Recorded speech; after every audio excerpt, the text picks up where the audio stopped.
Well, it's here, week 20 of What a Load of Bowls, brought to you by the Bowls Academy. Founder and director's here with me. He is... Simon Little, that is me. Very DJ. good, mate. Thanks very much, mate. Welcome. Bit to talk about this week, buddy. Let's start with the Olympics. Oh, DJ, what are we going to watch now at night? Once dinner is done, got nothing to watch.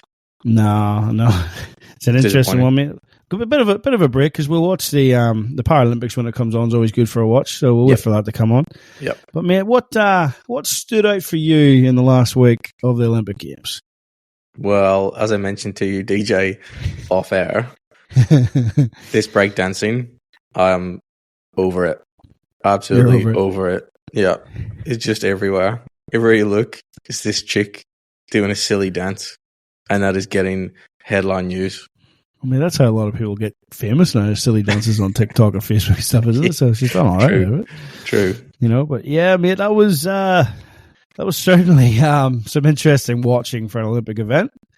I'm sure it definitely got all the bowlers out there fired up a bit, DJ. Talk about hot topics for bowlers, like when that's I dare say on there in the Olympics and bowls isn't, like that's definitely some interesting news articles around too, wasn't there? Like the fact that, you know, there was uproar that it got into the games, but then before the games even take place, it was taken out of the next games. Now the next games in LA. Now you think I'm not a breakdancing expert by any means. No, DJ, you're not. although there's maybe a few videos floating around that might have been better than what we went this last time. But you would think breakdancing big in America. Yeah, you would think, like, you know, LA, the streets of LA, there'd be a few breakers around, but they have taken it out of the games. They've decided to go with flag football and lacrosse and a couple of other things. So that was removed before they even started the competition, so it was sort of doomed to failure. And there's probably a reason why it was, DJ, looking at some of that. It didn't really do anything to resurrect. I mean, in all honesty, like I was interested to see what was coming up. I woke up the next morning, there was a few videos sent to me pretty quickly about old Ray Gunn. Yeah. And it was just a couple of snippets, so I thought I'll just log on to the 9 Now app, have a quick look. There was 20 minutes of it. Yeah. 3 battles, 18-0, 18-0, 18-0. Mate, look, she's got an interesting story behind it. She's actually a big advocate of breaking, and part of the reason that Australia even had a team in there. But I think we need a bit more talent before we push. I'd like to say the talent of lawn bowls is more equipped for the world level than what our talent of breaking in Australia is. From what I've certainly seen. Is, DJ. Like, and yeah, that was just from a sports perspective, DJ, and the motto of the Olympics. It just didn't go down too well with me. Mate. That breakdancing, definitely room for lawn bowls, mate. If that's what's going to be produced. Yeah, but mate, while we're on that, I'm going to call out Tyson Otto from news.com.au, mate. We're going to look this guy up. We're going to send him the podcast, all right? Yeah. He's ripping into Ray Gunn, okay? Yeah. Ripping in. And he has a drive-by at Lawn Bowls. No way. He called her attire Daggy Lawn Bowls gear. Now, Tyson Otto, you ought to get out on the greens, mate. There's some snazzy uniforms out there nowadays. It looks a lot better than that. So, man, I'm not going to wear that. So, mate, we'll send you this. You listen. You get out there on the green because, you know, we need a bit of promotion of our game. Not talking about Daggy Lawn Bowls gear. Yeah, catch a grip of yourself, for dear sake. So yeah, a bit more promotion of the game would be nicer, mate. I think, than people calling it out for its uniform. But it is what it is, mate. Definitely, if breakdancing had a spot, lawn bowls has to have a spot. I stand by what I said. Brisbane 32 is the way to go. If it's not in there, I think we're going to struggle. I had a quick look at some of the bowling greens in the Los Angeles area, though. Yeah, some pretty nice areas there. It'd be nice to get some nice scenic locations there to play some lawn bowls. Would be interesting. They do hold the Aussie Open, the US Open over there. Okay, there was a few guys from back at home used to go over that every now and again. So bowls is pretty big in the USA. Like, we're going to touch on the GOATs later, and I'm not naming any specific players from that country, but there's lots of different countries that you wouldn't think of actually have played and medalled and gone to World Championships and Commonwealth Games and stuff. So if breakdancing's got a spot like we have, there was only 15 competitors from each as well. Like, there was 15 men and 15 women. Like, it's just a novelty, wasn't it? Yeah, it kind of was a novelty, and there's definitely not a very good DJ, one. Let's make it happen. Let's make Brisbane 32 happen. I think we could be the driving force. Well Load of Bowls podcast. It all started here. Let's make it happen. Who do we need to get in touch with, DJ? We got more of a chance to break dance. And I read another article where whoever's in charge of the World Federation was saying that they think they've got a very good chance of getting it back in for Brisbane 32. Based on the Australian performances. I don't think the Aussies are crying out to get that back.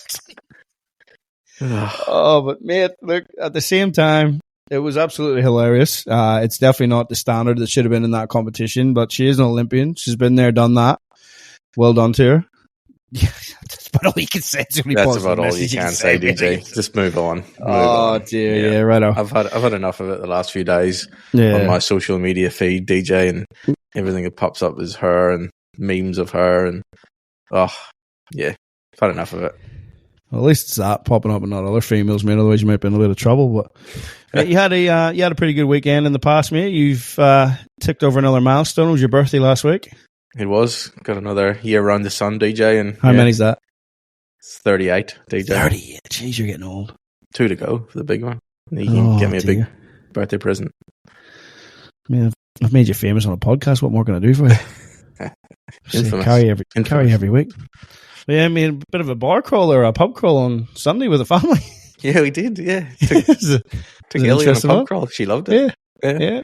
Different milk at each bar, was it? Or? Yeah, she's had an afternoon around Marrickville, and she's turned into a hipster. Yeah, nice. Yeah, can't wait to go back. Yeah. No, good stuff, mate. Well, yep. You've still got that head start on me, but mate, I haven't quite caught you up yet, so we'll give it a couple of months. But yeah, 38. Geez, you're getting old, man. You look every bit of it too. Yeah, thanks, mate. Righto. onto the Bulls side of the podcast, there, mate. So around the greens, we touched on last week. There was a few test series going on. New South Wales versus Victoria. Yeah. 8 test series all up, mate. Oh. 8 test series all up. We had all abilities men and women. We had senior men and women, under 25 men and women, and open men and women. New South Wales got the better of the most of it. In the all abilities, though, it was all Victoria. 2-1 to the men for Victoria and 2-1 to the women for Victoria. Moving up to the seniors, senior men, senior women. Again, tight one. It was 2-1, but both those went to New South Wales. Under 25 women, 3 blot against Victoria, so they dominated there for New South Wales. The men, though, Victoria turned it over 2-1.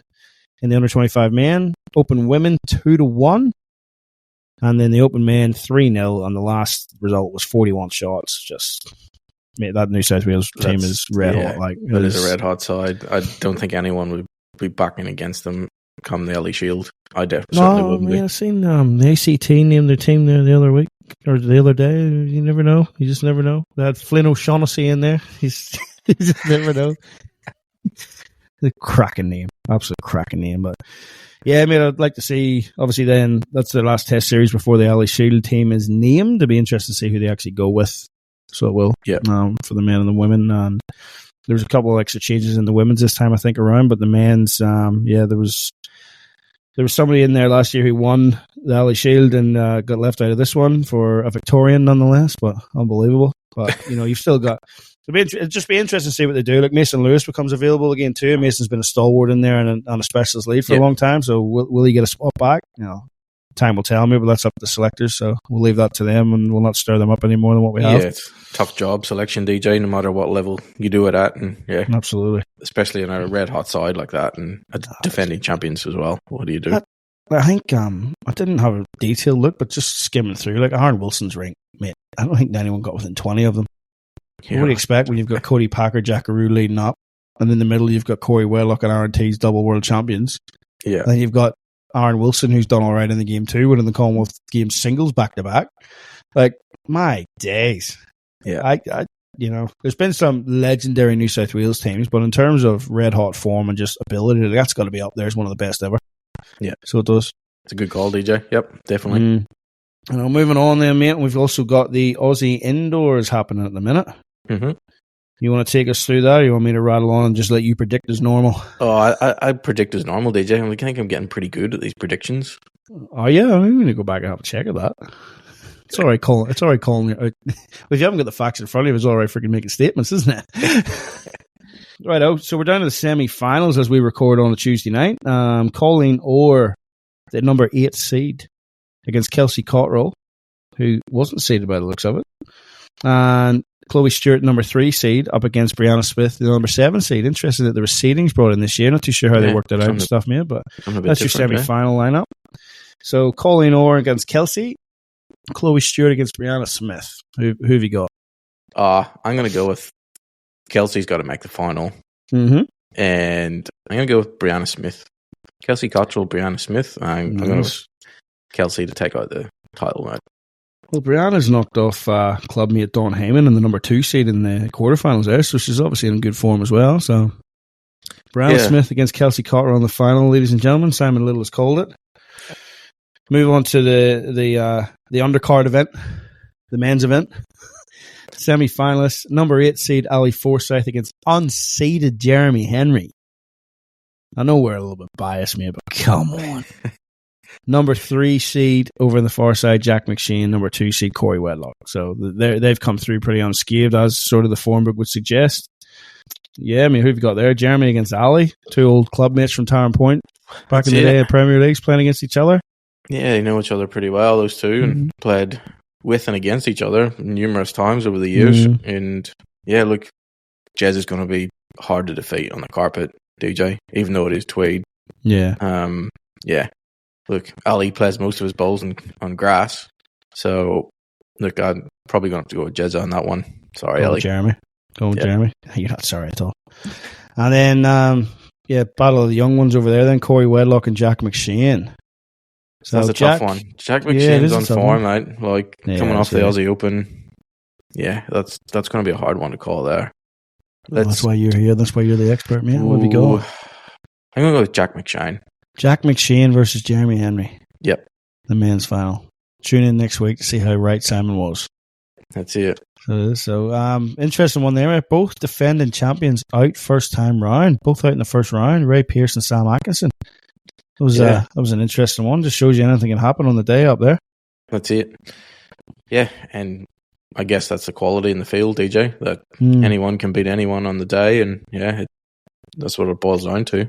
Ironically, too, I did see a comment on Facebook from Ray Pearce saying that was one of the good things about lawn bowls. We'll get on to that a bit later with your comment you put up. We will touch on that later, yeah.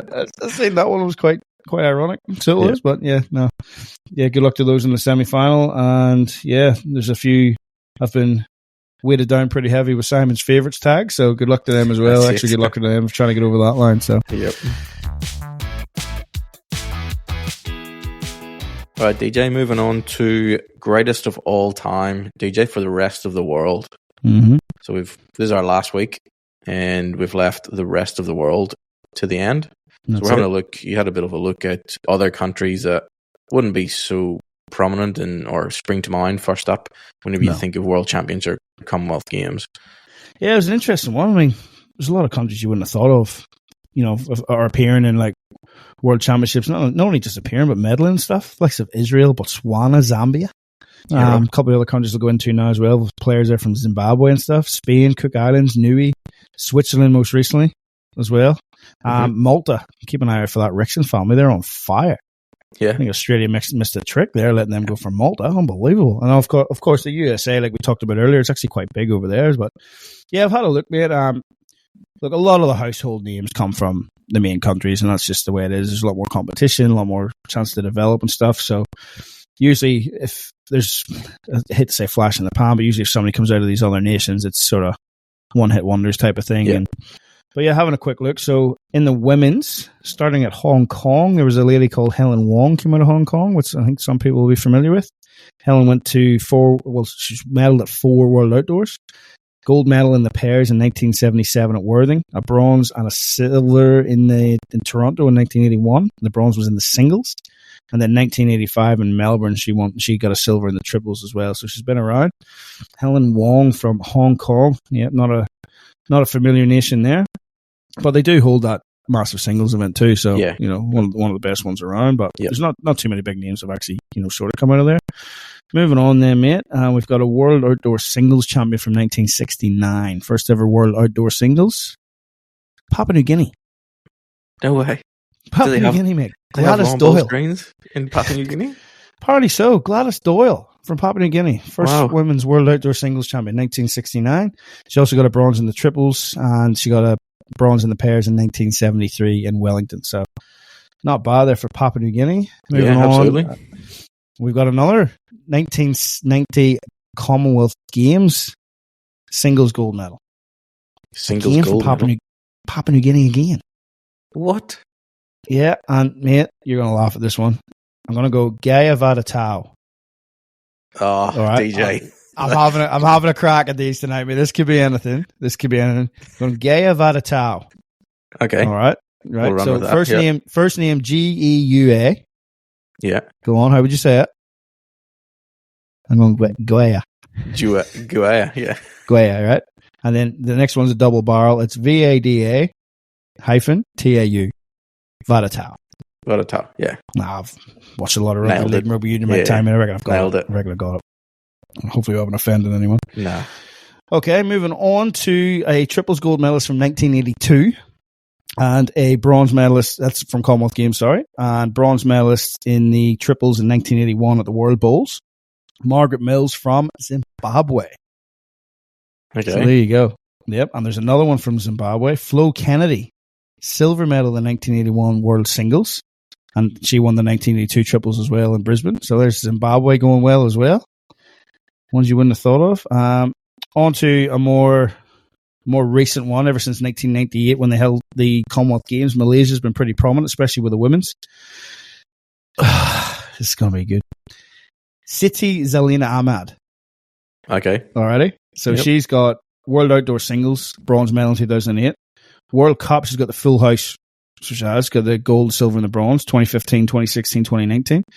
And Commonwealth Games, bronze medal in the fours in Kuala Lumpur, gold medal in the singles in Manchester, gold medal in the singles in Melbourne, gold medal in the pairs in the Gold Coast, and a bronze in Birmingham in the singles. So she's still only 45 years of age, mate, from Malaysia. So she's red hot. She's up there with one of the best most around from outside of the more common nations. Yep.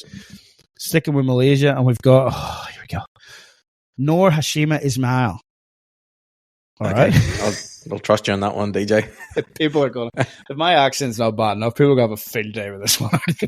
They'll have a good World laugh Outdoor anyway, Championships. World Outdoor Championships 2008, fours bronze medal, 2016 triples bronze medal. Both of those were Christchurch.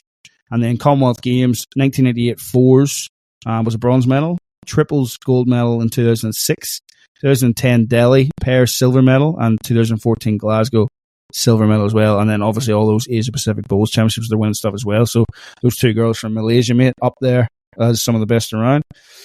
Moving on, and we've got what's this one? She's got 3 silver medals from the World Outdoor Championships, 1981 pairs, 1985 singles, and the 1985 pairs.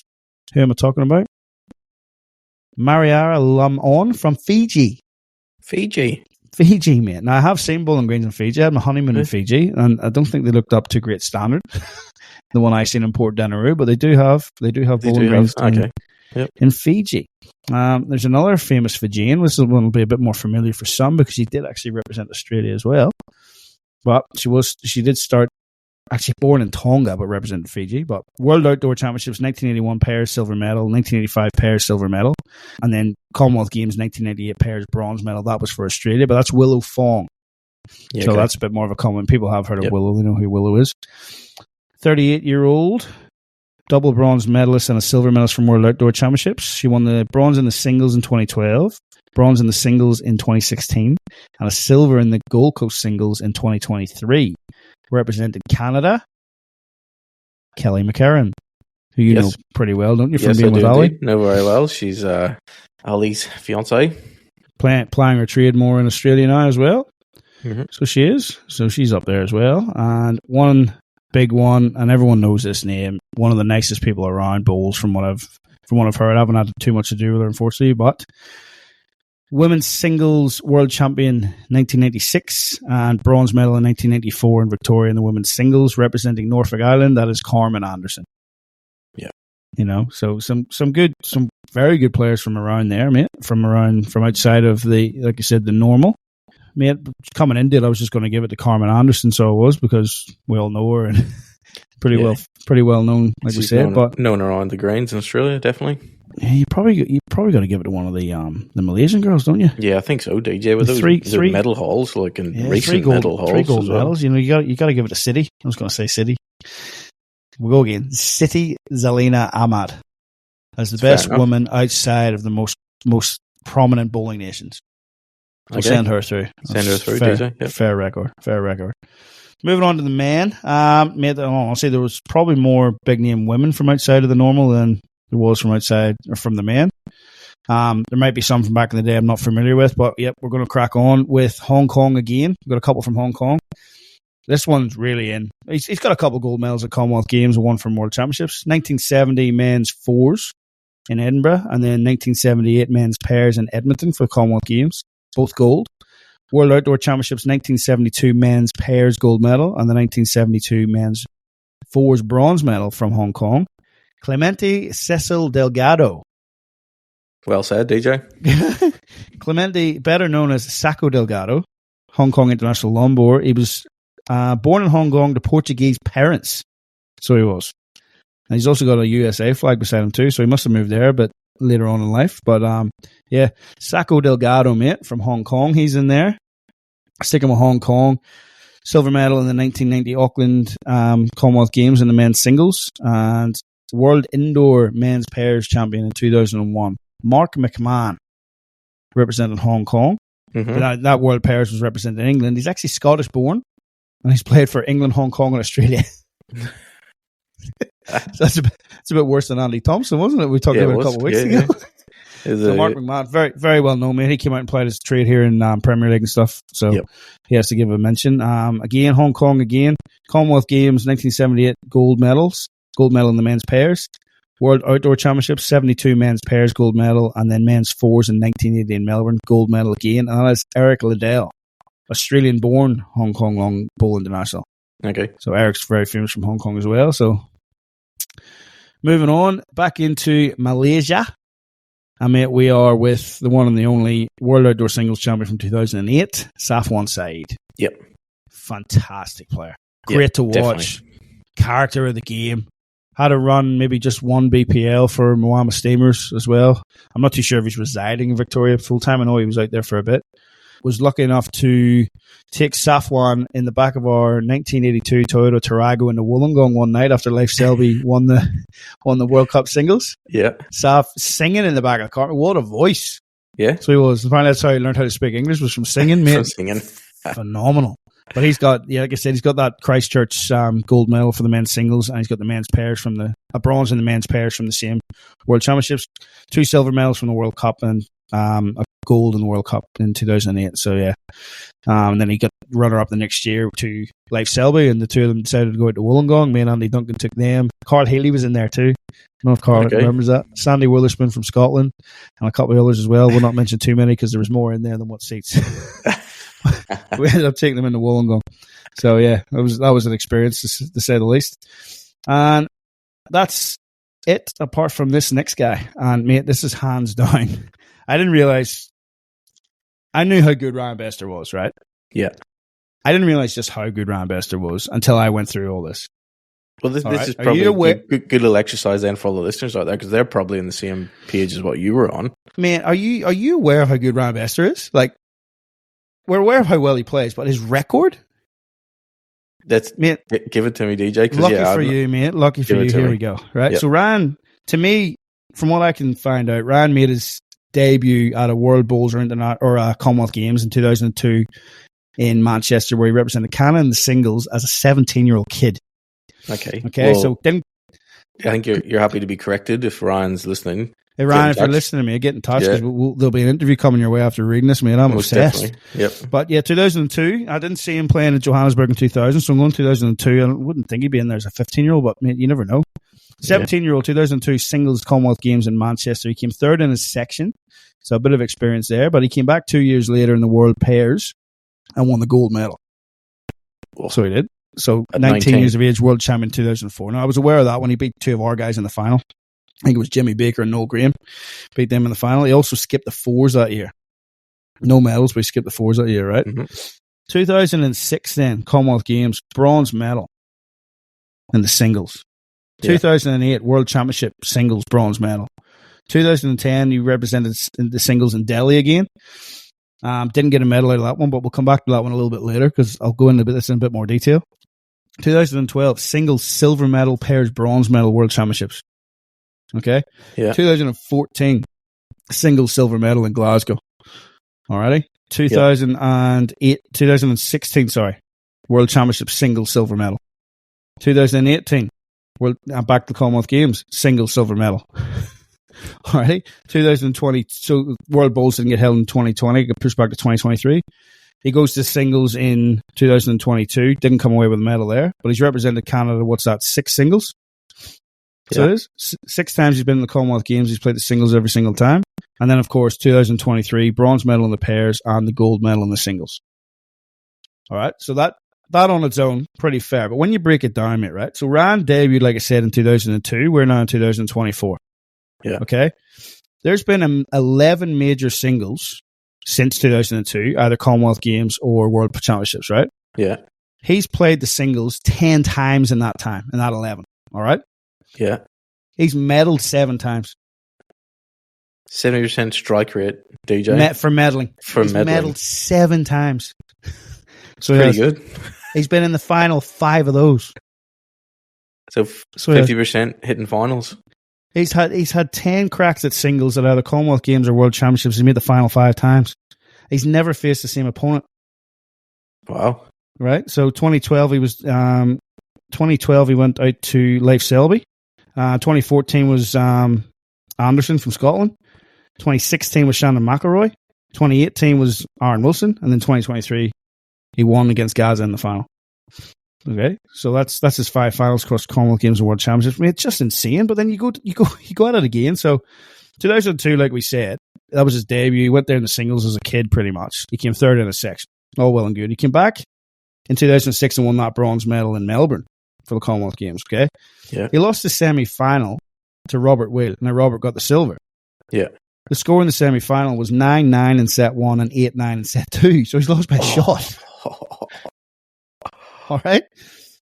2010, he came 5th in his section at the Commonwealth Games, right? Now, that was an interesting one. There was only 2 sections that year. Okay. Mm-hmm. He came 5th in his section. That doesn't sound like much. Yeah. There was a section of 10, he came 5th, right? Gary Kelly won the section, ended up with a bronze medal. Leif Selby came 2nd in the section, ended up with the silver medal. Paul Foster came 3rd in the section. Now they qualified for the playoffs. Enough said there. And then Bobby Donnelly, who won the singles in 2002, came 4th in the section. That's a section and a half. Safwan Saeed was also in that section. He was the current world champion at the time. So that was one section. He's come 5th in that, right? So if he goes into the other section, which was Sam Tolchart, Ali Forsyth, and Robert Whale, after them 3, without being disrespectful to Sean Parnas from Malta, there's not much in that. Yeah. You put him in that other section, he makes it through, he's playing for a medal again. So that's just luck of the draw too. Yeah. But you want to be the best, you got to beat the best. 2022, he went out in the quarterfinal to Ian Lean. Back to 2008 World Championships then. He lost 21-20 in the semi-final to Safwan Saeed, who went on to win it. Oh. You know what I mean? Like, just insane how close he could have been to being just legendary. Yeah. You know, the only benefit out of all this, he's not Australian because we never hear the end of it. So we wouldn't. Thank goodness he's from Canada. But man, that's a sensational record, isn't it? Yeah. Then you go deeper. He's got the one Aussie Open singles, right? But he was the first man to go back to back in the gold nugget. Yeah. All right. Now I'll go back to. I'll not mention any names. But I remember playing around when we first got here in 08, 09. And we're playing around a few tournaments in Sydney, and Ryan was at Cabramatta at the time. And you're talking to a few people out here, the usual Aussies were really good. I'm saying he was nothing but a driver. He's not that good a player. He just got nothing but a drive, the master blaster, blah, blah, blah. Mate, that suggests completely different. That's an unbelievable singles record. Yeah. Now, you don't get that record by just driving all the time. No, you don't. No, you can't. Now, albeit, right, the argument's probably there. Like, if he's representing Australia, there's a lot more competition to get that singles berth than what there is in Canada. Canada just go, it's Ryan, we put him in every year, almost. Like, but why wouldn't you? If you had that caliber player to pick from, that's what you would do. But when he gets there, my days, mate, like that's I just think that's how good it was. Yeah. You know, like, not being disrespectful, but I just think we should be hearing more of him. He probably deserves a bit more credit than what he's actually given around the place. But again, because he's not Australian, maybe, I don't know. What's your opinion on that? I think you're right, DJ. Like when I first came over here, and as you said, you hear about, Ryan Bester, and all he does is drive and drive and drive. And any clips of him back then when we first came over were of his big drive, and that was kind of the reputation that I'd kind of perceived it was out there. But I think over the years then, as I played a few times against him or seen him play, I definitely seen the quality there. And I kind of dismissed that kind of brush that he got tarred with, maybe back in the day. But I never really had a look at his record until you just told me there now. And that is unreal. As you said, if that was an Australian doing that, that would be legendary status straight away. There'd be a statue somewhere. Yeah. So there'd be a statue outside Broadbeach Bowls Club or something. It probably should be, because that's where Ryan's done a lot of his damage since he moved up there. But I know he's at Musgrave Hill or whatever you call it now. But mate, that's just... I probably, like, before I really dove into all the stats and stuff, I was probably going, Ryan's the best outside of the main countries, like, without doubt. Yep. All right? But, mate, there's no argument there. Like, he's a couple of shots, not just a couple of wins, but just a couple of shots of being the greatest of all time singles player. Yeah. Like, that's just fantastic record. So, Ryan, give yourself a pat on the back, mate, because I can't give you a pat from where I am, but, mate, unbelievable. Well done. Yeah. Like, that was some nice reading, mate. So, as I started this last night, just having a brief go through it, the more I looked at it, I'm like, I gotta write all this down. This is insane. And then I wouldn't tell you before we came on. I want to see your authentic reaction. That's 11 singles since he debuted. He's played in 10 of them. He's medalled in 7 of them and played in 5 finals. Yeah, and that's against some of the players that we've spoke about over the last few weeks from other countries, like greatest players from other countries that he's had to beat to get there. Yeah, and coming from a smaller nation of bowls in bowling terms, Canada, that's good going, DJ, most definitely. Yeah. Like Leif Selby beat him down in Adelaide in 2012. Now he's had to go up and play in Scotland in 2014. And he's lost to the big Anderson up there, so he has. All right, folks, I'm going to have to correct myself there just as we go through. I was getting a bit excited, and I stated that the Commonwealth Games winner from 2014 was Anderson from Scotland. It's not. It's big Darren Burnett. So apologies to Darren for making that mistake. But this one's all about Ryan, as you can see. But back to where it was, mate. 2012, he's done in Adelaide. He's got to the final and got beat by Life. 2014, he's gone up to Scotland, and he's lost to big Darren Burnett in Scotland. Yeah. In the Commonwealth Games. 2 years later, then he's come back down. He's had to play Shannon McElroy in Christchurch. Oh, no. And he's lost that one, all right? And then he's had to play disco on the Gold Coast. Now, it was his greens as well, to be fair, but he's had to play disco on the Gold Coast. So the ones that he's lost there, he's actually lost to guys from that nation. It's their home nation, yeah. It's their home nation, but he's made it through as a Canadian. And then Gary in 2023, obviously got over the top of Gary in 2023 on the Broadbeach greens. Yeah. But, mate, that's just incredible, mate. It's left me almost speechless. There's nothing like get you speechless, DJ. No, there's not. I'd rather repeat myself than go speechless. But me, that is just the record just speaks for itself, mate. So he has to go through the best outside of the current nations, and you drop him into any other nation, and he's just a legend. Like I said, Ryan, thank goodness you're not Australian. Okay, DJ. So that's a wrap on rest of the world players. Yeah, and the greatest from other nations that aren't very prominent in bowls, but obviously some red hot talented players that are worthy of medals on the world stage. So arguably worthy of medals at the Olympics, Simon. Yes, that would be brilliant, DJ. Wouldn't that would happen? Much would be. But we'll have a look, DJ. We'll maybe do a little recap of all the countries next week and have our short list of greatest of all-time players that we've put through from each country, and maybe have a discussion, DJ, over the next week or so of who is going to be the greatest male and female bowler of all time. Yeah, absolutely. Just a couple more stats just before you do move on. Norfolk Island and Cook Islands. Yeah, both have more Commonwealth Games medals than the New Zealand men since 2006. Oh, stop it, DJ. Can't stop it. So, yeah. Sorry, that's another one there for Ollie Forsyth. Oh, dear. Good luck in the semi-final, Ollie. All right, mate, it's been a couple of weeks, but we got a mailbag this week. So you want to go through that a bit? Nice mail from Luke up in Brisbane with one of the best backhanded compliments towards you I've ever seen. Yes, DJ, we did. We got a good email. Podcasts have the power for thoroughly disinteresting people to produce thoroughly interesting content. I'm not sure that was directed at you, man. Oh, get out of it. Get out of it. People are coming back for me. It's just the accent. What is? Yeah, Luke was cracking right there, man. Sent us a good email. He wanted to touch on a few topics that he thought that we might want to speak about on the podcast, and there's 3 or 4 in there, DJ, that we could most definitely talk about, but we're just going to have a look at one today. Yep. And the one he sort of mentions is regarding pokies, DJ. So good old pokies in the club. Yep. And he mentions that if the pokies' riches dry up, shouldn't bowls be looking to diversify their revenue streams, come up with some other sources?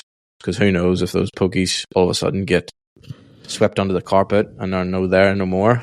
Where does all the income come from? So what do you think with regards to that one, DJ? Like it is a massive revenue stream for a lot of bowls clubs. You're talking 50% in most cases. Yeah. So you really are. But at the same time, it's not 50% of Bowls Australia's income or Bowls New South Wales' or Bowls Queensland's income. They don't have pokie machines funding them. No. They're using player money and stuff like that. I understand that, but there's other ways that they're doing it. But no, he's dead right. I mean, he's mentioned there about the NRL are starting to do it too. One pretty close to home, Canterbury Leagues Club bought the Rutherford Marketplace across the road from our club. So that's what they're branching out into different things to try and.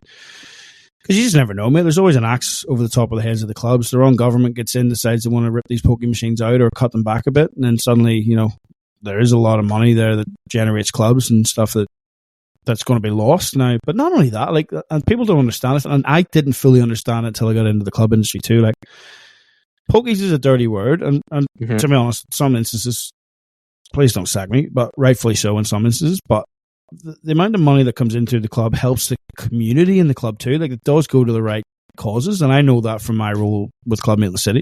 Yeah. So good and bad of it, obviously, but yeah, I know from, again, looking back at Club Meet in the City, we've got the 2 motels, we've got a restaurant. We do a lot of functions and stuff too that aren't there just to go to the gaming machines. They want to use the restaurant. We've renovated recently to make the restaurant better. Numbers have gone through the roof, so we do things like that, obviously, but it is funded by the backup of that, the pokies and stuff like that there. But yeah, it's something that does need to be looked at. But who's that up to, mate? Is that up to the bowls associations to secure that, or is that up to the clubs themselves?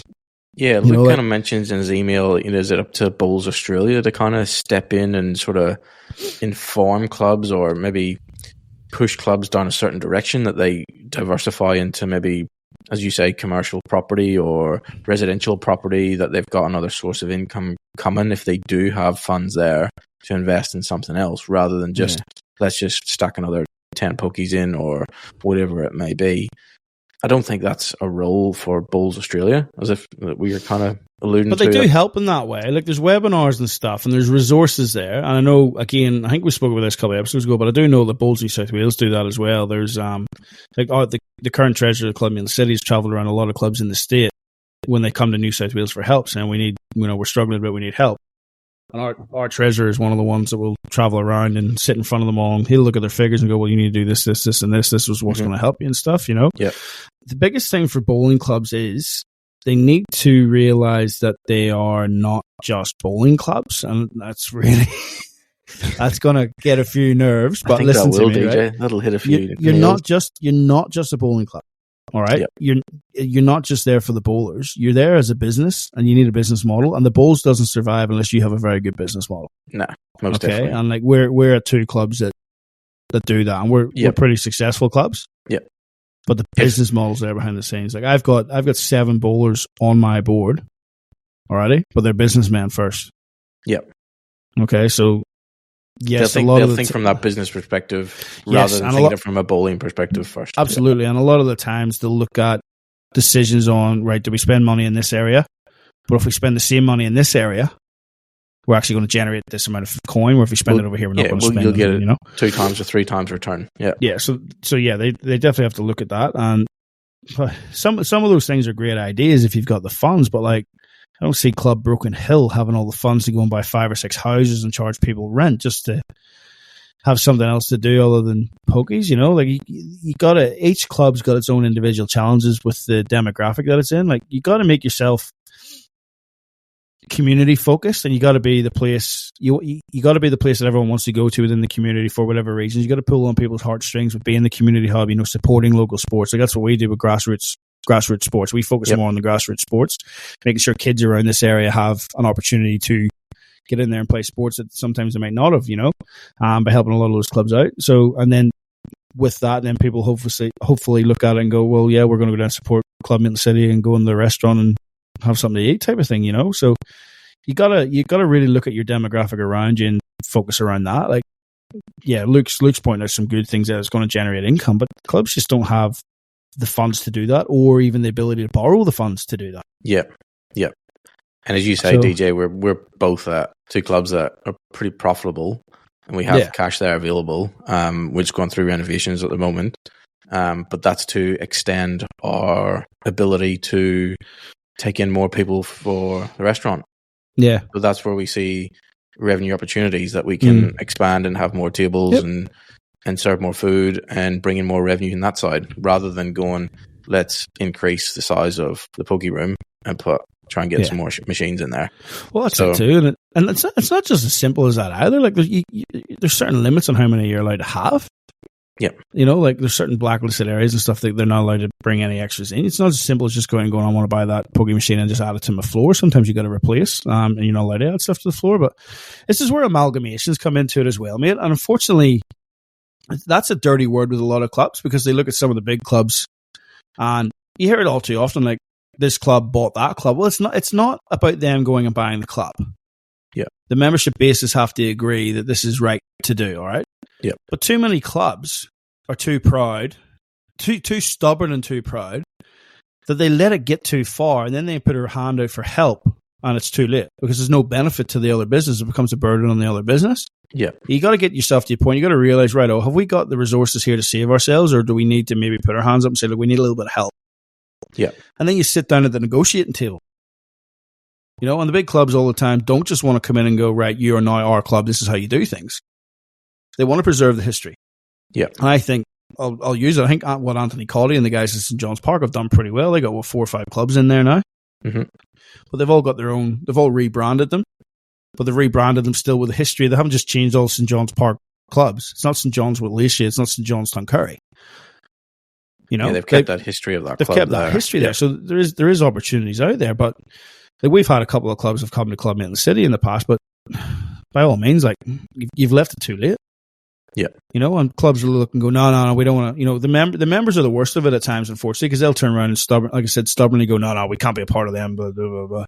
They're going to have to do this, and the club will become this, and this. So what's the club going to become if you don't? Yeah. And you know, that's going back to that comment that you made at the start, DJ, of you got to think you're not a bowling club first up. They got to think about the bigger picture. You need to be a community hub. That's what every bowling club needs to be focused on. We need to be a community hub. A lot of the times they're battling with other venues, pubs, RSLs, things like that there. Mm-hmm. What have you got to offer other than bowls over them clubs? What has your club got to make people want to come in the door, that are then going to see the bowling greens, maybe have a game of barefoot or jack attack or something like that, and get them up and increase your membership and go that way? Okay, so there is onus on the clubs to do that. Like, Bowls Australia can't just go knocking on a random door and going, I'm here to help you. Yeah. There's too many clubs around to do that. The resources aren't there for that. The club's onus is on them. Yeah. A lot of the time. Like, they can be helped, but you can't be helped unless you ask for help. Yeah. Couple of great ideas there from Luke, but you know, it's having the means to be able to do those. Definitely. That's the big thing. Clubs like diversifying to the best of their ability. Might, as you say, might not be going out and buying commercial properties or residential properties, but maybe putting a small cafe in or something, or whatever they can do to maybe diversify just a little bit, that they have different revenue streams coming in. So look, I've seen clubs, DJ, maybe they've turned one of their greens into an outdoor seating area and venue, and bowls might not be as prevalent at that club. I mean, they still might have 1 or 2 greens, but they've turned the third green into an outdoor seating area, something a bit different, maybe an outdoor cinema area, sort of bring families down, beanbags on the greens. I've seen that at a few clubs as well. So there's definitely other opportunities to try and get that footfall in through the door through other means. May not be to get them into play bowls, but as you say, get them in through the door for food or something else, and you never know, you might pick up a few extra members or new players to the club. Definitely, man. That's a lot of clubs need to sort of switch to more focus on that. I think I know we're only going to focus on one of those means, but I do want. I've been reading the email. I do want to look at the idea of player agents. What's your thoughts on that? Having a player agent. He mentions about players having sports agents, just like in other clubs. So. Is there scope for the best bowlers to have player agents like in other sports? Well, I don't. Player agents are money-hungry leeches. Yeah. And there's not enough money half the time to fund these players, let alone for the players to then have an agent to fund them too. Like, great idea, great concept. If we're a professional sport, all well and good, potentially needs to go down that way. But I think a lot of these guys do enough of them for themselves at the minute to look after that. So I don't think there's a call for that now. But some other things about relaxing rules. It'd be interesting to see what happens if they relax the rules around the licensing on the uniforms. Yeah, I think that would be it. I'd be up for that, TJ. I know Bowls Australia do get some revenue through that, which ultimately does feed down through our sport. But I think that restriction on having to have a BA logo and everything, I think it's those partners need to pay a licensing fee. Yeah. So how are they going to get that licensing fee back? By increasing the cost of their garments. Yeah. So you remove the licensing fee, you saturate the market, suddenly it's more competitive, prices drop, little clubs can afford better, little community guys that can just do the screen printing and stuff, suddenly they're able to do it, and the local club supports them. You're helping your community too, potentially. I'm not saying this is the solution, but you think about that can flow down. Yeah. So, when it comes to bowling shoes and stuff, there needs to be, we talked about this a few weeks ago, there needs to be some sort of restriction there. Like, you just can't have FootJoy or whoever from flipping golf deciding to go, we're going into bowls. Here's a spike for bowls. There needs to be some sort of restriction on it. But I don't think there's any. I don't see why Nike or Adidas couldn't just come up with a bowling shoe and put it on the market. I don't think there's any restrictions there. No, I know it might need to be BA approved, but if it meets the standards, like Puma did it, So why not? I don't think there's too much restrictions there, but. Yeah, definitely the licensing one would be an interesting one to remove because I don't think that's cheap. That's cheap. I'd say that's $15,000 in and around. That would be my guess. Would be $15,000. All those manufacturers have to pay to Bowls Australia to be able to use the Bowls Australia logo on garments.